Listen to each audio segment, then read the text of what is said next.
কুরবানি অর্থ হলো নৈকট্য লাভ করা, উৎসর্গ করা। শরীয়তের পরিভাষায় কুরবানি বলা হয় আল্লাহ তাআলার সন্তুষ্টির লক্ষ্যে জিলহজ মাসের নির্ধারিত দিনসমূহের মধ্যে নির্দিষ্ট পশু আল্লাহ তাআলার নামে জবাই করাকে কুরবানি বলা হয়।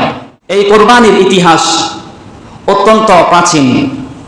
এটি হযরত আদম আলাইহিস সালাতু ওয়াস সালাম থেকে শুরু হয়ে আসছে। বর্তমানে আমরা যে কুরবানির নিয়ম পালন করি এটি হলো আল্লাহ তাআলার অনুগত রাসূল হযরত ইব্রাহিম আলাইহিস সালাতু ওয়াস সালামের স্মৃতি বিজড়িত সুন্নত। এই কুরবানির মূল উদ্দেশ্য কি? কুরবানির মূল উদ্দেশ্য হলো তাকওয়া অর্জন করা, পরিপূর্ণভাবে আল্লাহ তাআলার নিকট আত্মসমর্পণ করা। এটি হলো কুরবানের মূল উদ্দেশ্য। আল্লাহ রাব্বুল আলামিন সূরা হজ্জের 37 নং আয়াতে ইরশাদ করেন, লা ইয়ানালাল্লাহা লুহুমুহা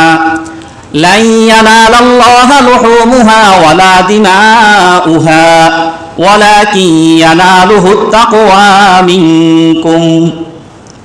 লা ইয়ানালাল্লাহা লুহুমুহা ওয়ালা দিমাউহা, আল্লাহ তাআলার নিকট কুরবানের পশুর গোশত এবং রক্ত কিছুই পৌঁছায় না।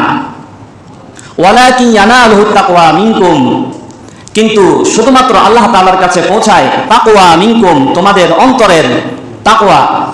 কি পরিমাণ তোমরা আল্লাহ তাআলাকে ভয় করো, আল্লাহ তাআলার প্রতি তোমাদের কি পরিমাণ ভালোবাসা রয়েছে, আল্লাহ তাআলা শুধু এটা দেখেন।